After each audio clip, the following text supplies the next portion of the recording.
la derecha dominando a los medios de comunicación, a las Fuerzas Armadas y a la policía, al mercado laboral y al ámbito financiero, en la década de los 60 parecía un lirismo pretender cambiar la realidad por la vía de las urnas.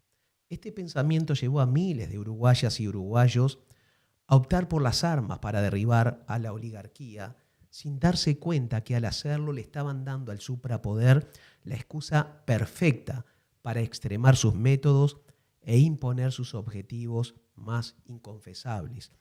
Así como el ataque de Hamás a Israel le dio al gobierno sionista la excusa perfecta para extremar sus medidas, para apropiarse de Palestina, de todo su territorio, para asesinar e ir contra todo el pueblo palestino y concretar el genocidio que siempre quiso perpetrar.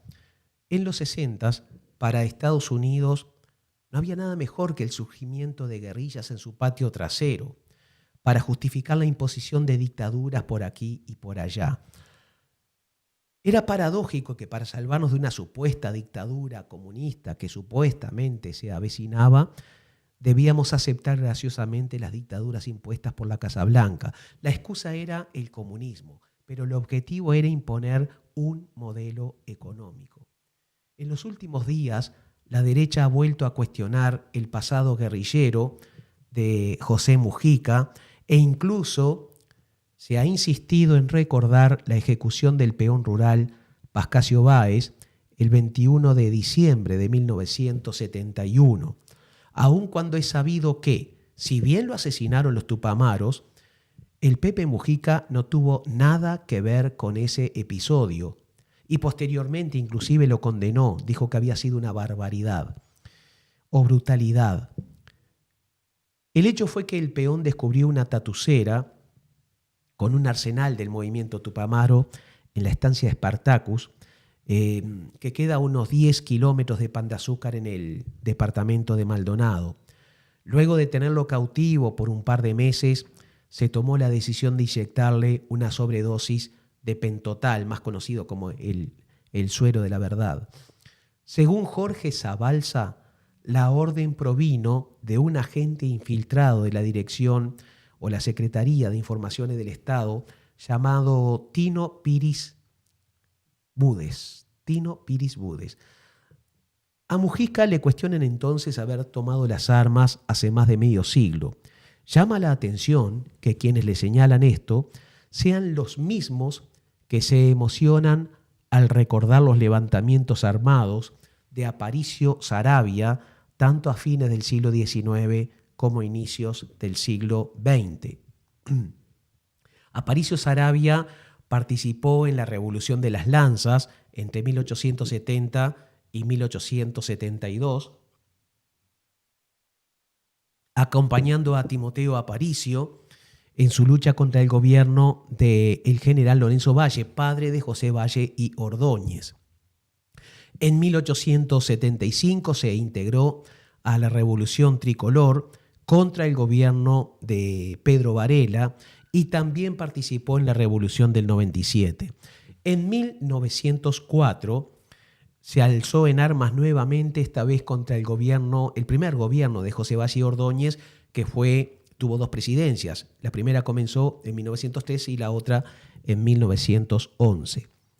Durante la batalla de Massoyer, el 10 de septiembre de 1904, lo alcanzó una bala que lo atravesó de izquierda a derecha en el vientre, perforando los riñones y los intestinos. Lo llevaron a Brasil, que estaba muy cerca. Estuvo allí agonizando 10 días hasta que murió. Y murió a los 48 años. Recuerdan que les dije que comenzó a pelear en 1870. Esto significa que de sus 48 años pasó 34 años saliendo de un levantamiento armado para meterse en otro.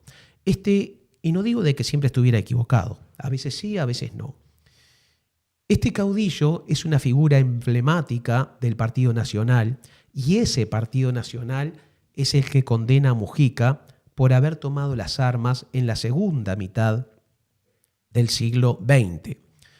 No justifico el levantamiento tupamaro, porque, insisto, la subversión era la excusa ideal, la excusa buscada para imponernos una dictadura de derecha. Pero me niego a juzgar dicho levantamiento sin considerar el contexto. La primera violencia no vino de abajo, vino de arriba. Y si no se entiende esto, no se entenderá nada. Las armas las usaba la derecha desde el Estado. La derecha usaba la fuerza pública para reprimir a los trabajadores bajo un manto de legalidad, lo mismo que hace Javier Milei en la Argentina contra los jubilados hoy en día. La primera agresión vino entonces del Estado. Y cuando hablo de agresión o cuando hablo de violencia, me refiero a la violencia de un modelo económico que concentra la riqueza de un país en pocas familias, a costa de la mayoría del resto de las familias. Mantener gobernantes con lujos faraónicos mientras la mayoría de la población sufre privaciones, eso es violencia. Como cuando mantuvimos a Luis el Príncipe en Suárez y Reyes gastando $400.000 por mes, mientras la pobreza infantil pasaba de 16.4 en 2019 a 20.1, que fue los que nos dejó como herencia. Eso es violencia. Y encima algunos gobernantes que viven con ese sistema oligárquico hacen ostentación de esos lujos. La corrupción que se lleva el dinero que podría ser destinado a hospitales, a escuelas, es violencia. Gobiernos como el del Colorado, Jorge Pacheco Areco, fueron claros ejemplos de esa clase de violencia. Ahí se usaba la violencia desde todos los ángulos, ¿no? No es cierto que los tupamaros se alzaran en armas contra una dictadura, pero tampoco es cierto que se hubieran alzado contra una democracia, a menos que para considerar democrático a un régimen alcance con que convoque a elecciones cada pocos años. Democracia es mucho más que eso. Los gobiernos blanquicolorados de aquella época tenían a la mayoría de la sociedad sumergida en la pobreza, mientras los políticos corruptos vivían en la opulencia.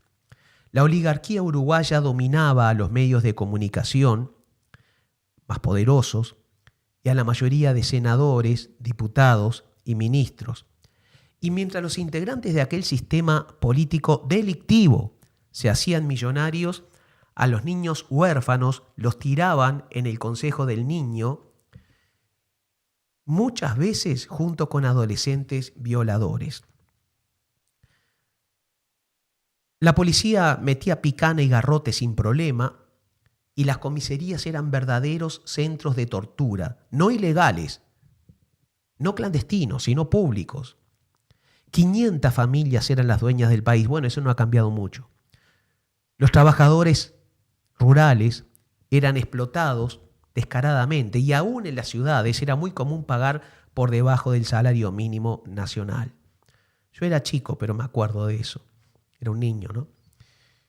Quienes querían acceder a una jubilación, pensión o empleo público, tenían que arrodillarse ante algún político colorado o blanco y comprometer militancia y voto. Y difícilmente los hijos de un trabajador pisaban una universidad.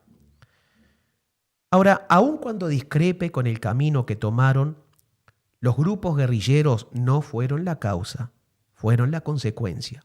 Y no solo hablamos del grupo más grande que fue el Movimiento de Liberación Nacional Tupamaros, también hubo otros como el Faro, el FRT, la UPR 33. Ahora, en la mente de muchos jóvenes universitarios y profesionales del Uruguay de aquel tiempo, la Revolución Rusa aún estaba caliente en la mente, aún estaba presente, como si en lugar de haberse dado en 1917 hubiera ocurrido, no sé, en 1957. Era muy, muy reciente aquello, ¿no? El pueblo ruso había demostrado que cualquier gobernante, por poderoso que fuera, podía ser derribado. que fue lo que sucedió con el zar Nicolás II. En Nicaragua, Augusto Sandino lideró la resistencia nada menos que contra el ejército estadounidense y su lucha guerrillera logró que las tropas norteamericanas abandonaran su país. Claro, después lo traicionaron y lo ejecutaron en una emboscada en 1934. ¿Y qué decir de la Revolución Cubana, que terminó el 1 de enero de 1959 con la renuncia y huida del dictador Fulgencio Batista? Resulta obvio que tales epopeyas fueran inspiradoras para varios movimientos revolucionarios de América Latina. Ahora, no todos los grupos que se alzaron en armas eran subversivos, algunos eran terroristas. La derecha siempre los mezcla, trata de referirse a ellos como si fueran la misma cosa. No es lo mismo ser un subversivo como Artigas que ser un terrorista. La derecha entonces siempre los presenta como si fueran la misma cosa, pero es un acto de mala fe igualar al MLN de Uruguay con, por ejemplo, la FARC de Colombia, los Montoneros de Argentina, Sendero Luminoso del Perú o la ETA de España. Tanto los objetivos como los métodos eran muy diferentes. Luego de estar cautivo durante 12 años, en condiciones infrahumanas, el Pepe comprendió lo que tiempo atrás había dicho Mahatma Gandhi: no hay caminos para la paz es el camino. Junto con Lucía, su compañera de toda la vida, en las buenas, en las malas y en las peores, dejaron las armas y comenzaron a cultivar flores. Hugo Chávez, ¿tenés la foto por ahí, por favor? Ahí está. Hugo Chávez pasó por un proceso similar.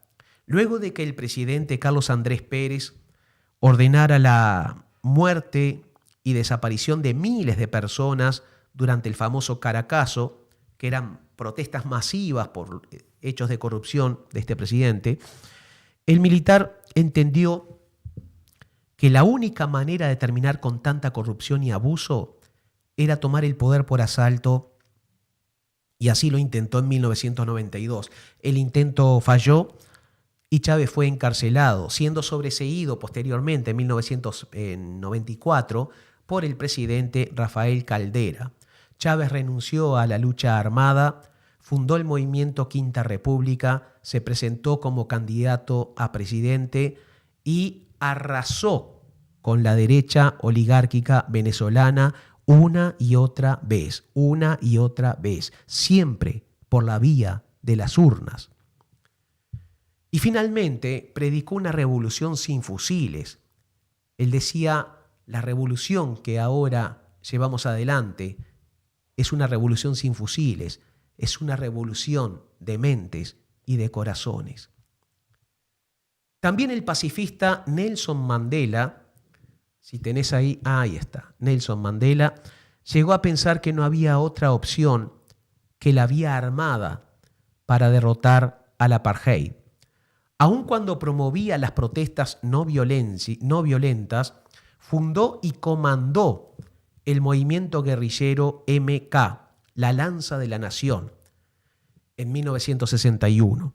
En 1962 fue arrestado por conspiración y condenado a cadena perpetua, y 27 años después la presión internacional obligó al régimen a liberarlo. Pocos años después, se presentó a las elecciones y fue elegido masivamente como presidente de Sudáfrica para el periodo 1994-1999 y promovió como nadie la igualdad, el respeto, el diálogo y la paz. Los seres humanos somos un desarrollo, o mejor dicho, somos un proceso en permanente desarrollo. Y como decía Abraham Lincoln, no tengo ningún respeto por un hombre que no es hoy más sabio que ayer. Condenar a quienes se enfrentaron con las armas al poder de turno es fácil, pero no considerar el contexto histórico nos puede llegar a conclusiones muy simplistas, muy livianas. Por más que yo mismo me oponga a esa estrategia, tampoco puedo dejar de lado, de considerar que José Gervasio Artigas no convenció a sus adversarios invitándolos a tomar el té con masitas. Como sea, el PP evolucionó y el pueblo lo llevó a la presidencia. Y hace pocos días le dio una despedida que no tuvo nunca y posiblemente jamás tenga otro uruguayo en nuestro país. Tuvimos discrepancias con él, porque lo bueno del Frente Amplio es que no tiene monstruos sagrados. Alguna vez criticamos a Tabaré, y en cuanto al Pepe, a veces lo aplaudíamos, muchas veces lo aplaudíamos cuando nos regalaba perlas de sabiduría condimentadas con esa picardía criolla que lo caracterizaba, o cuando predicaba con el ejemplo. No solo hablaba de austeridad. A diferencia de Sanguinetti, que decía hay que apretarse el cinturón, sí, pero se apretaba el de abajo porque los de arriba se enriquecían. No, el Pepe predicaba con el ejemplo. Y muchas otras veces nos hacía calentar y lo puteábamos. Porque a veces la pifiaba. Y es que el Pepe era el Pepe. Y esa frase en Uruguay no requiere explicación. Yo sé que estas palabras molestan. Y molestan por algo muy sencillo. Noticia es algo que alguien en alguna parte, por algún motivo, no quiere que se sepa. Por esto y mucho, muchísimo más, estas son, y aquí comienzan, palabras prohibidas.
Hola, hola. ¿Qué tal? Muy buenas noches, buenos días, buenas tardes, a la hora que sea que nos estén viendo, nos estén oyendo y estén acercándose un ratito a compartir con nosotros. Acá nuevamente arranco con los agradecimientos, los saludos, los abrazos, las invitaciones nuevamente para que este programa que hacemos acá con tanto cariño y esfuerzo sea replicado, sea compartido, sea comentado, sea likeado, sea linkeado, sea distribuido, porque para eso es finalmente lo que nosotros hacemos acá es proponer y ustedes también están del otro lado y también hacen parte de este proyecto. Así que con esta maravilla de saludos, con esta maravilla de mensajes, empezamos nuevamente este programa agradeciéndole a Beatriz, a Rosario, a Silvia, a Lorenzo, que siempre están ahí, a Juan, que me envía un saludo especial, a José, a Silvana, bueno, en fin, a todas aquellas personas que han hecho parte de este proyecto desde el principio y queremos invitarles a que le den like a esta emisión que están viendo, a que la compartan, a que la recorten, a que hagan eh, fragmentos de ella y la distribuyan, porque sabemos que hay mucha gente a la que le interesa. Por ejemplo, la editorial que hace Enrique al principio tiene muchísima difusión y hay gente que la comenta, hay gente que la distribuye, hay personas a las que les gusta este fragmento de música de la resistencia, también lo ponen a rodar por ahí, entonces está genial que hagan eso, pero además vengo a darles también, a hacerles otra invitación, y es a invitarles porque resulta que tengo buenas noticias, porque para en estos días, eh, todo el multimedio de Caras y Caretas, óigame bien, todo el multimedio tiene una promoción que ustedes no se pueden perder. Estamos hablando de que durante 2 meses todo Caras y Caretas está gratis y sin límites. Lo único que tienen que hacer es ir al perfil de Instagram de Caras y Caretas. Ustedes van al perfil de Instagram y cuando están ahí, en la biografía, ustedes encuentran un enlace. Un enlace pueden tocar. Es el único enlace que van a encontrar en las biografías. Ustedes saben que en Instagram los posts no pueden anexar enlaces, entonces todos los enlaces están en la biografía. Muchas veces hay gente que me pregunta, bueno, ¿por qué hay medios que dicen, ponen una noticia y dicen link en la bio y no ponen el link ahí? Bueno, porque Instagram no lo permite. Entonces, en la biografía está el enlace. Ustedes le dan clic a ese enlace o si están en su teléfono celular, tocan el enlace y los envía a un formulario donde ustedes pueden inscribirse y ahí van a ser contactados por alguien de la revista, por personal de este que también trabaja acá con nosotros, que tampoco lo nombramos mucho, que es el equipo, la gente de la sección de suscripciones que también hacen una labor maravillosa, también hacen una labor excepcional y además que es una labor silenciosa, nosotros no la tenemos mucho en cuenta, pero también es lo que determina que podamos continuar con este proyecto. Así que llamará a alguien de la gente de suscripciones y a partir de ahí ustedes podrán acceder a los contenidos de la revista y del portal durante 2 meses. Pero yo en esta ocasión vengo a hablarles también de otra cosa. Volvemos al idioma español, volvemos al castellano. Recuerden que la semana pasada tuvimos acá una canción palestina. Vamos a pegar otro salto y esta vez nos vamos para Venezuela. Y en Venezuela tenemos a este chiquilín que nos está saludando ahí. ¿Quién lo reconoce? ¿Ustedes recuerdan quién es él? Yo ya veo que Enrique está riendo. Ah, ustedes vieran la sonrisota. Se las voy a poner solamente porque soy un tipo travieso.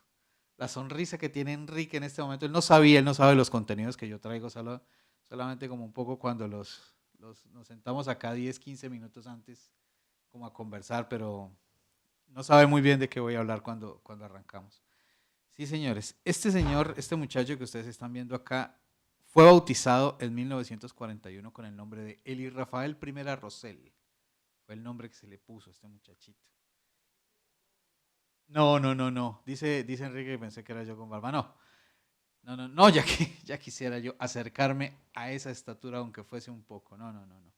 Ese chiquilín, ese gurisito, como decimos nosotros acá, eh, fue bautizado con ese nombre, Eli Rafael I Rosell. Y le decían Ali. Y el nombre de Ali o el apodo de Ali le fue asignado de alguna forma porque sus abuelos eran árabes. Este muchacho empezó a interesarse en la música desde muy temprano, pero no crean ustedes que fue la música lo único que se dedicó. Este muchacho entró a la Universidad Central de Venezuela en el año 1964 y fue becado para irse a estudiar a Rumania en el año 69 para estudiar ingeniería petrolera. ¿Quién lo diría?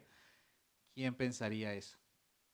Entonces, este muchacho se va en 1969, ya siendo miembro del Partido Comunista de Venezuela, al que se afilia en 1964, a estudiar ingeniería de petróleos a Rumania y allá dura hasta 1973, cuando regresa. Y cuando regresa, ya regresa para montar una disquera propia. Él, sus primeras grabaciones, aunque no fueron los primeros, digamos, las primeras canciones que tocó y de las que se tuvo conocimiento, sí fueron las primeras que grabó de alguna forma con un nivel profesional, lo hizo en Europa.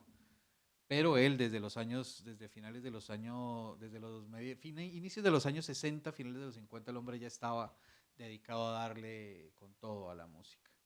Así que ese es como el origen de este muchacho que luego de regresar de Europa se dedica por completo a la música, se dedica por completo a la música militante, por completo a la música comprometida, por completo a la música social. Él hace parte de este canto latinoamericano, el que hablábamos como en el principio de esta sección, cuando empezamos a darle forma. Y ese fue su aporte y ese fue su participación con canciones tremendas. No vamos a hablar de las canciones de él acá porque quiero únicamente que escuchen una, el tiempo es corto, quiero únicamente que escuchen una. Esta canción se llama La canción Mansa para un pueblo bravo y esta canción tiene un verso, tiene una parte de su coro que me parece bellísima, me parece hermosísima y quiero que ustedes la escuchen. Esta canción, esta parte dice: a veces pienso que todo el pueblo es un muchacho que va corriendo tras la esperanza que se le va. A mí este verso me parece precioso, precioso. La verdad yo, digamos, me doy mis licencias poéticas y hay momentos en los que en algunas ocasiones hay partes específicas de una letra que en lo particular a mí me tocan mucho y esta es una. Este es Ali Primera. Ali Primera desafortunadamente en 1985 muere en un accidente automovilístico, pero hay versiones que dicen que no fue tan así. Él ya había hecho algunas advertencias sobre 3 ocasiones anteriores en las que habían intentado hacerle perder el control del auto o chocarlo, y que él las denunció como unas amenazas contra su vida anteriormente. Así que desafortunadamente en 1985 Latinoamérica pierde este gigante, pero nos deja una herencia cultural, nos deja una herencia de canto que hay que estudiar, Los techos de cartón. Bueno, hay una cantidad de canciones que este loco nos dejó y que para quienes gustamos de esta música son de fundamental y obligatorio cumplimiento escucharlas. Él es el padre de Servando y Florentino, para quienes no lo sabían. Hay quienes no saben que él es el padre de Servando y Florentino, que son es un dúo de música realmente comercial venezolana, que no gozan mucho del cariño de quienes querían a su padre, porque los ven a ellos ubicados justamente en la orilla contraria de lo que fue Ali Primera. Sin embargo, el hijo mayor de este matrimonio, no el hijo mayor en general, el hijo mayor de este matrimonio, de su tercera unión, quien fue bautizado con el nombre de Sandino Primera, tiene esa herencia, tiene ese calor. Así que, bueno, ahí lo vamos a tener también en esta sección. Yo por ahora los quiero dejar en compañía de Ali Primera con esta canción, con Canción Mansa para un Pueblo Bravo. Y bueno, ahorita hablamos en el ranking de tweets.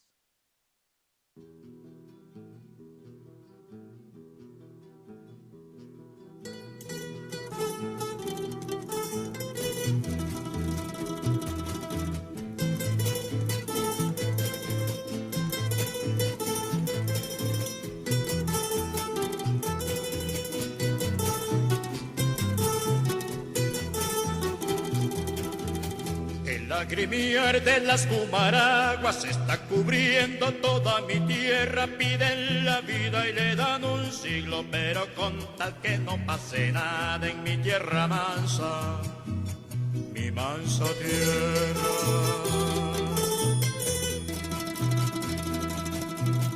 Yo sé que un día tuviste sueños, no viste un río cuando pequeño, pero tu alma se te alegraba con la llegada del vendaval.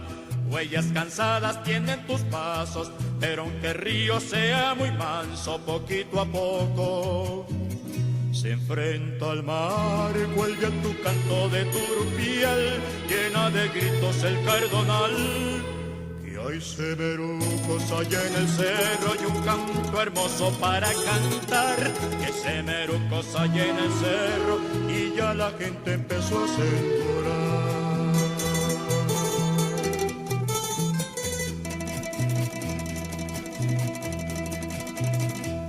A veces pienso que todo el pueblo es un muchacho que va corriendo tras la esperanza que se le va. La sangre joven y el sueño viejo, pero dejando de ser pendejo, esa esperanza será verdad.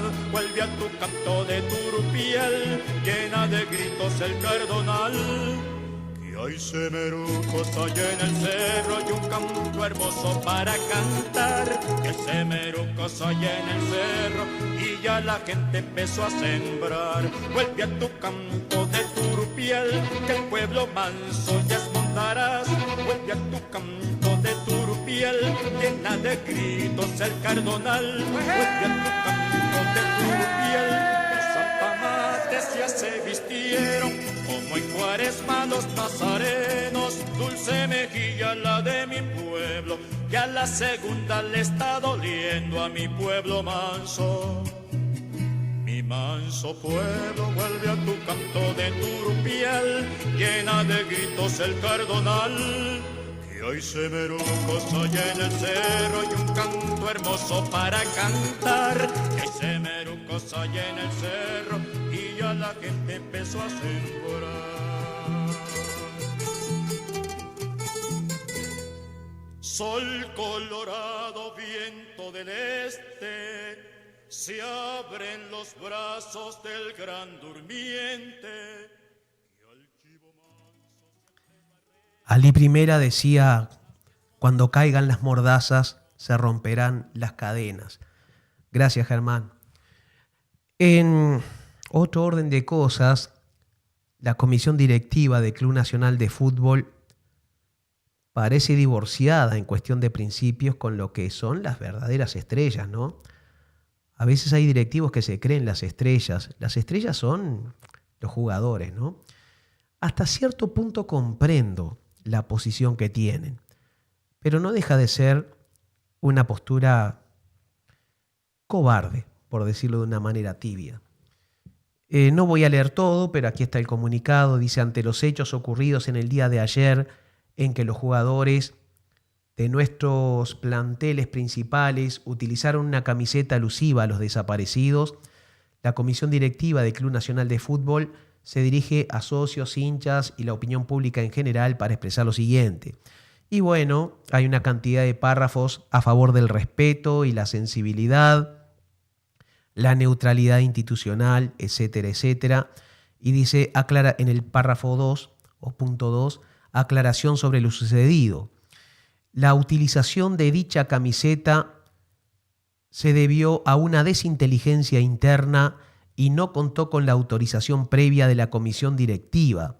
Lamentamos lo sucedido y asumimos el compromiso de reforzar los mecanismos internos para evitar que situaciones similares se repitan en el futuro.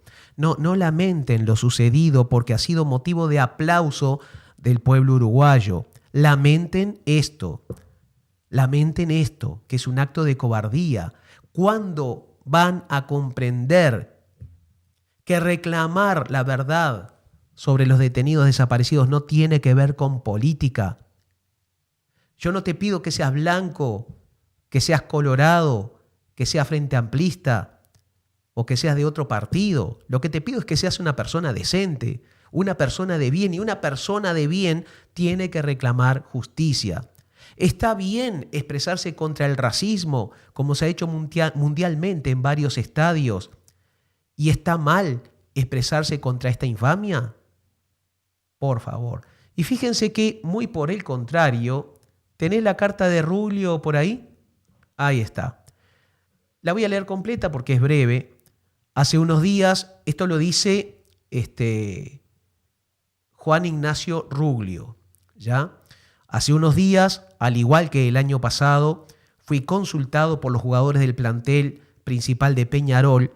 Antes de continuar, quiero aclarar que yo no soy ni de Peñarol ni de Nacional, porque aunque sea poco conveniente para mí decirlo, me importa 3 pepinos el fútbol local. Soy fanático de la selección uruguaya, ¿bien? Y solo miro algún sudamericano, alguna copa, América y tal, y por supuesto los mundiales. Pero no soy fanático del fútbol. Aquí no se trata de pasarle la mano por encima a Peñarol o criticar a Nacional. Además, los jugadores que reivindicaron este tema de justicia son de Nacional justamente, ¿no? Pero el presidente de Peñarol decía entonces: hace unos días fui consultado por los jugadores del plantel principal de Peñarol para que estos pudieran salir a la cancha con una camiseta alusiva respecto a no olvidarse de los detenidos desaparecidos durante la dictadura en nuestro país. Personalmente autoricé dicha postura, convencido que tienen el noble derecho a expresarse por una causa de este tamaño. Nunca en casi 5 años que llevo de presidente me pronuncié políticamente. Nunca lo voy a hacer, a pesar que la mayoría de todos los expresidentes de Peñarol siempre se pronunciaban al respecto. Nunca lo haré porque creo que el presidente de nuestra institución representa el 100% de los hinchas y no debe decir sus preferencias políticas. Dicho esto, Entiendo que la causa de los desaparecidos nada tiene que ver con política. Esto no es política. Un desaparecido debería dolernos a los de derecha, a los de izquierda y a los de centro. Creo que está clarísimo. Antes de darle paso a Germán con el ranking de los tweets de la semana, quiero dos cositas, ¿no? Primero, manifestar mi asombro por lo que sucedió en La Valleja. Conozco La Valleja de punta a punta, desde mi querido Zapicán, Pirarajá, Mariscala, tengo muchos amigos allí, hasta algo tan distante como Barriga Negra. Y por supuesto que en Minas, ¿no? Mucha gente amiga tengo en todo el departamento a través de la Ruta 8 y tal. Jamás pensé vivir para ver este milagro. Un departamento totalmente dominado por la oligarquía rural. Un departamento que siempre fue de derecha. Ahora, cuidado, cuidado Frente Amplio. Estos votos son votos prestados porque fue tanta la corrupción del gobierno anterior. Bueno, todavía están. Fue tanto el desencanto con lo. Perdón, algunos fueron corruptos. Recordemos los casos de la intendente Adriana Peña. Otros fueron desprolijos, otros desatendieron al pueblo. Entonces, cuidado Frente Amplio con cometer el más mínimo error, porque a la izquierda los uruguayos no le perdonan ni la 50ª parte de lo que hace la derecha. Quizá porque saben lo que esperar de la derecha y saben lo que esperar de la izquierda. ¿Bien? Ya lo de la derecha está tan naturalizado que a nadie le escandaliza. Eso por un lado. Y por otra parte, manifestar mi molestia con el Frente Amplio. A ver, resulta que durante el sepelio de José Mujica, el Pacha anunció que se habían comprado 4.404 hectáreas. Ya saben, todo el país ha estado hablando de esto durante toda una semana. Se llegó a decir que se había pagado el doble de lo que valía. Eso es mentira, totalmente mentira. No se dijo que había un empresario privado que estaba dispuesto a pagar 33 millones de dólares, solo que la ley permite al Instituto Nacional de Colonización, le otorga, cuando son más de 500 hectáreas, le da prioridad. O sea, con igualar la oferta del privado ya no necesita subirla y tiene prioridad. Se van a llevar adelante allí una cantidad de proyectos agropecuarios. No necesariamente o no exclusivamente el tema de la lechería. Y eso pasa a formar parte de nuestro patrimonio. Y que se vaya acostumbrando la oligarquía rural que se está escandalizando tanto, porque estas son las primeras 4.000 y pico de hectáreas de las 25.000 prometidas. A ver, esto estaba en nuestro programa. Esto es parte del compromiso con la ciudadanía. Sencillamente se está cumpliendo. Que se puede discutir si usando la plata se podría beneficiar a más familias con otro mecanismo. Bueno, sí, pero aquí hasta el senador Sebastián da Silva ha tenido que reconocer que no hay ningún hecho de corrupción. Lo tuvo que reconocer, aunque al principio sembraba ahí la cizaña, ¿no? A ver, ¿qué es lo que me molesta entonces? Y yo creo que es una buena inversión. Que lo que he visto hasta ahora, y esto lo señalaba, a ver si tengo el nombre, Diego de la Vega en Twitter, lo que hemos visto hasta ahora es que quienes han salido a defender la compra y dar la cara son los militantes. Y las autoridades recién hoy salen a dar la cara y dejaron toda una semana a la derecha y a un energúmeno como Da Silva y a una energúmena como Bianchi a apedrearnos el rancho. Le dimos todo ese pasto a las fieras gratuitamente. Vamos a volver a cometer el mismo error que cometimos durante los 15 años del gobierno del Frente Amplio.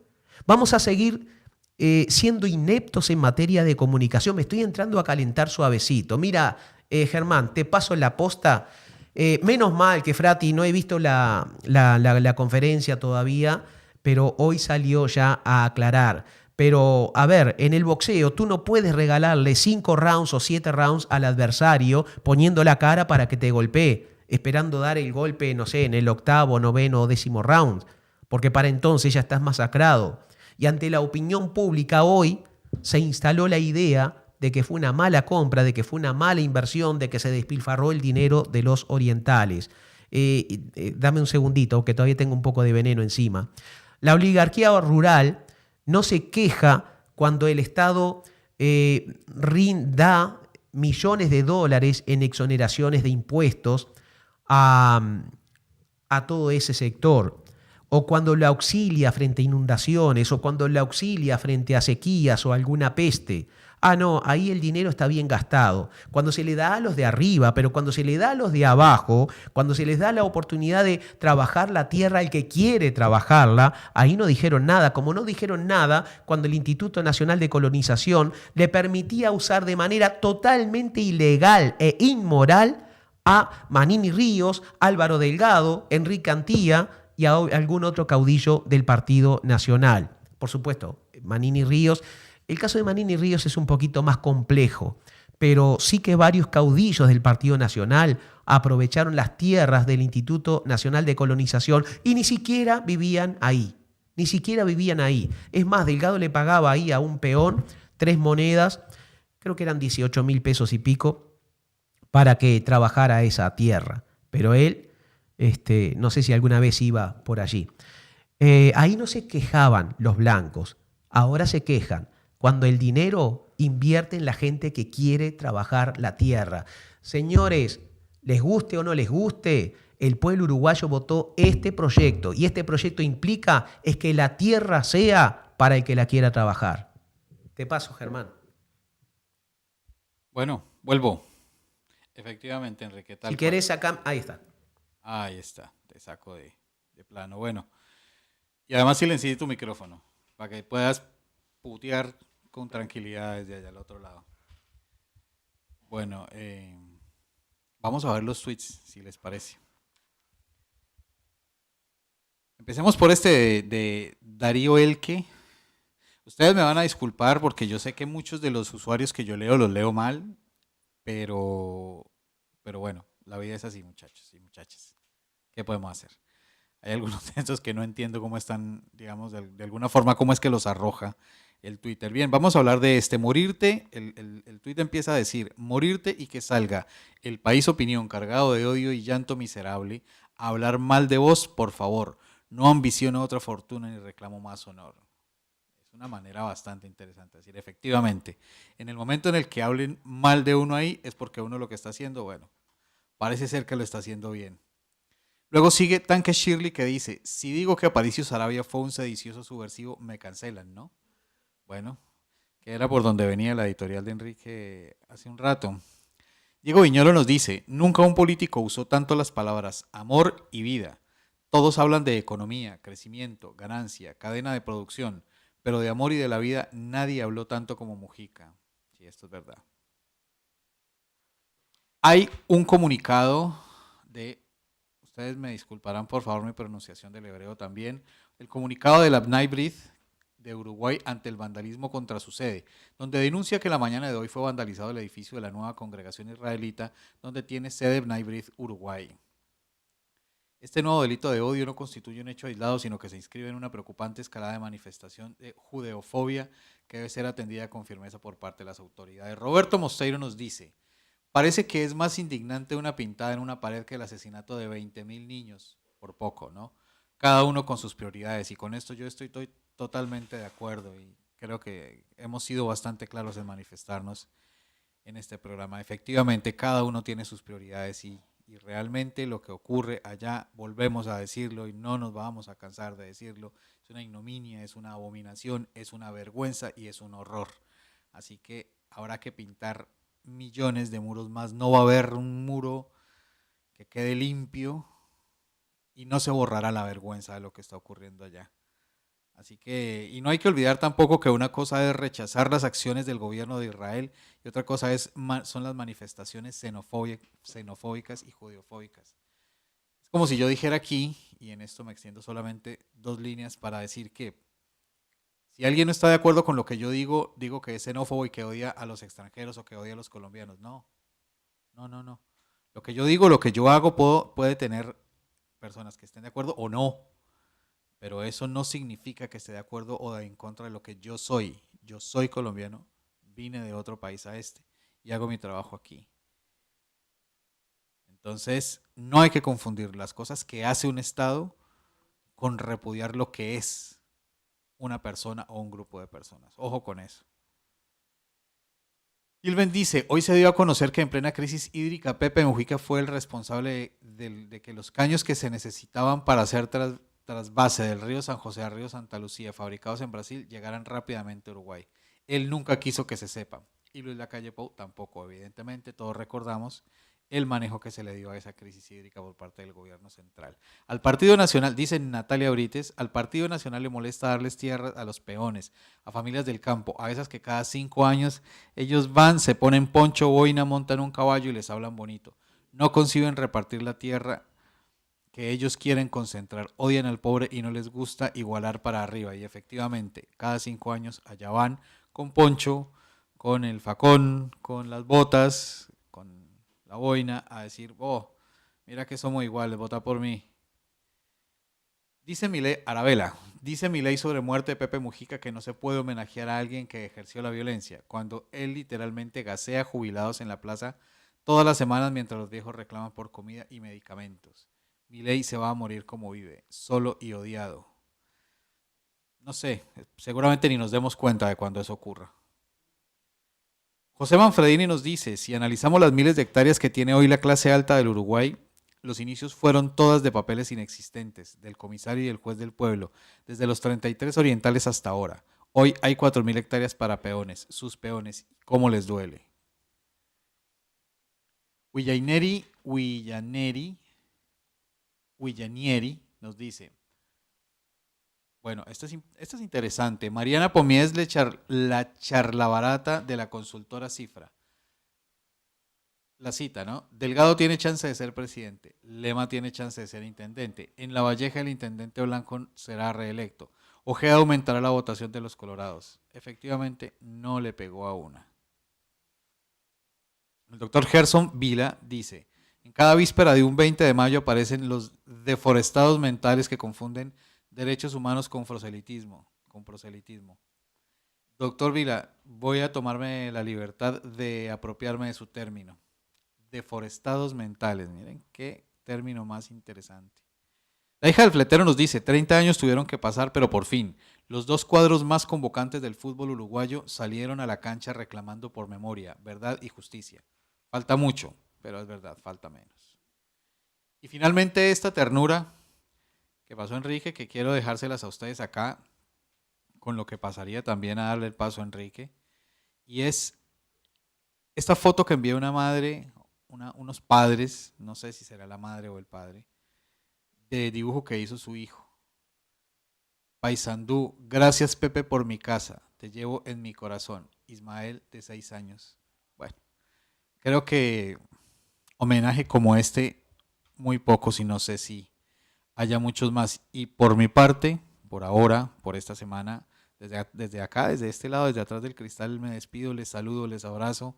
Enrique, adelante. ¿Quién iba a pensar allá por la década del 50 que un joven médico con un amigo se iban a subir a una motocicleta para recorrer América Latina, atendiendo por el camino a indígenas y campesinos?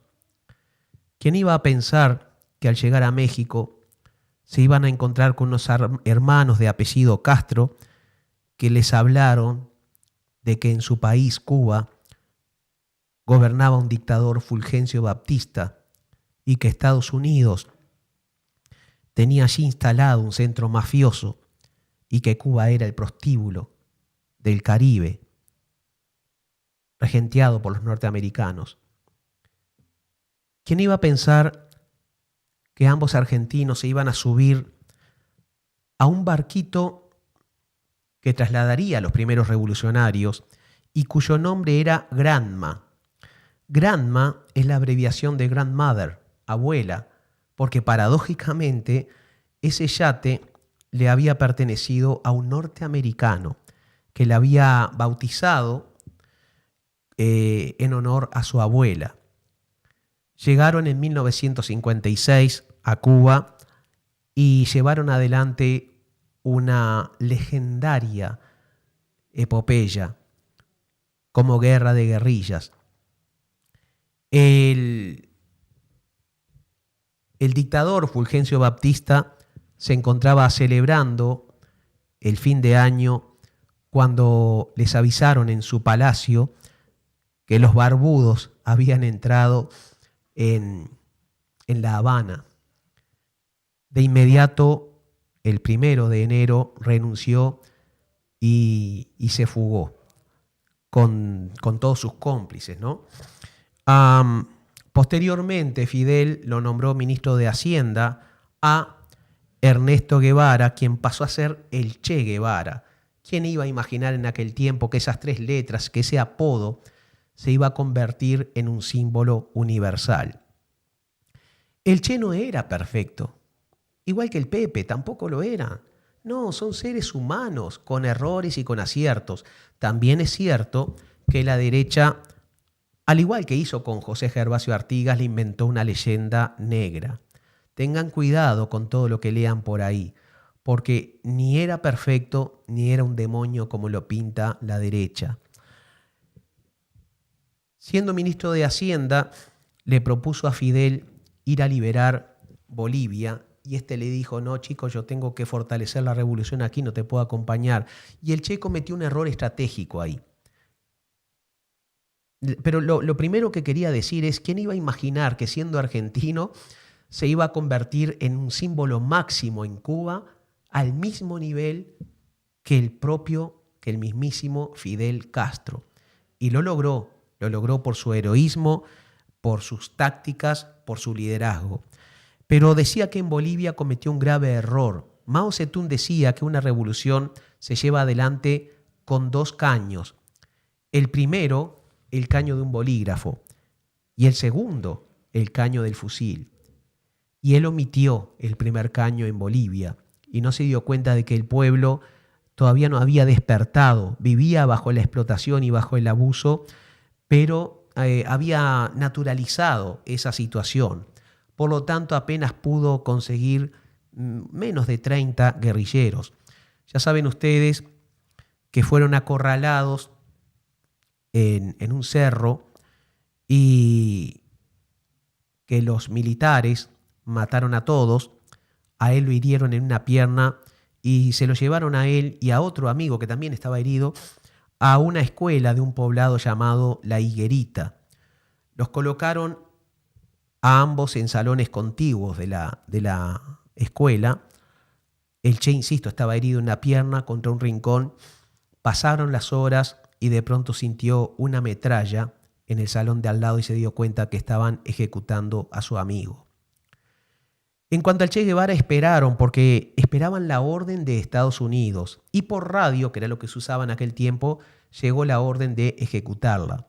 El comandante que estaba a cargo formó a los militares y pidió un voluntario para dar cumplimiento a la orden. Uno dio el paso al frente, un paso al frente. Y esto que les voy a contar lo contó ese mismo soldado. Entró con su arma, el Che Guevara estaba sentado en un rincón y le dijo: levántese. Y él, con su acento argentino, estaba mirando para otra parte, ¿no? Lo miró casi de reojo y le dijo: ¿para qué? Si me vas a matar. Y siguió mirando para otra parte, haciendo caso omiso de la presencia, ¿no? Le apuntó y no se atrevió a disparar. Salió. Los compañeros le dieron ánimo, que volviera, que él podía. Regresó. El Che estaba de pie.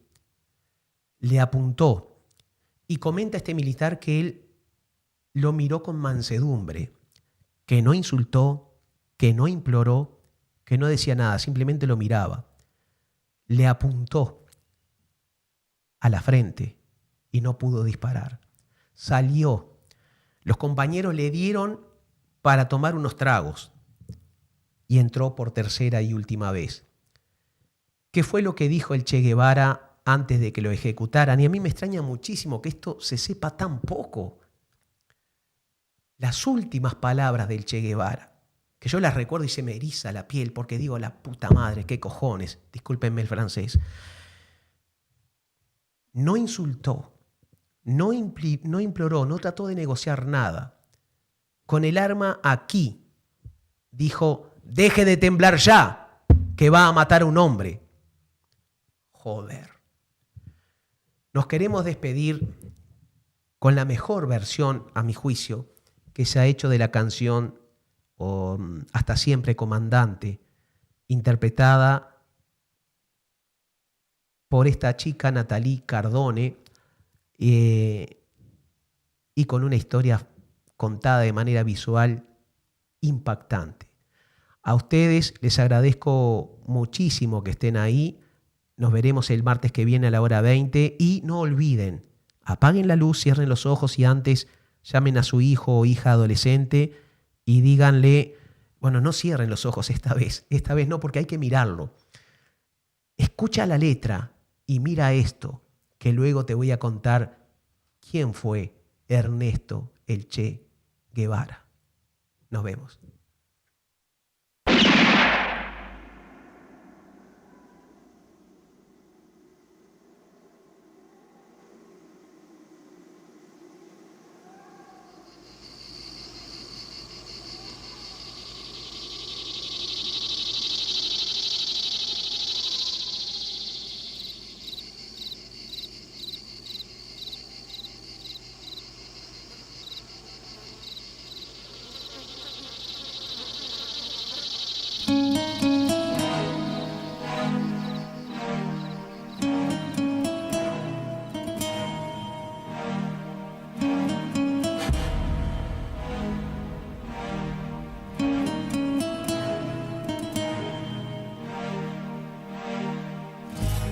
Aprendimos a quererte desde la histórica altura donde el sol de tu bravura le puso un cerco a la muerte. Aquí se quedará clara la entrañable transparencia de tu querida presencia, comandante Che Guevara. Hey.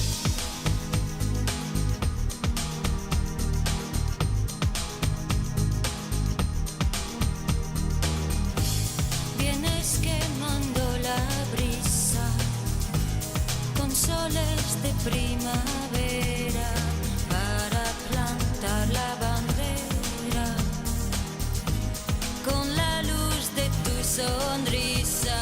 Aquí se queda la clara, la entrañable transparencia de tu querida presencia, comandante Che Guevara.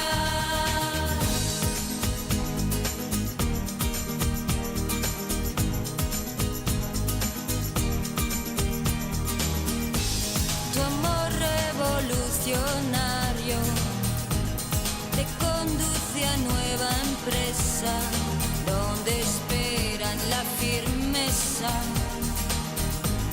de tu brazo libertario. Aquí se queda la clara, la entrañable transparencia de tu querida presencia, comandante Che Guevara. Aquí se queda la clara, la entrañable transparencia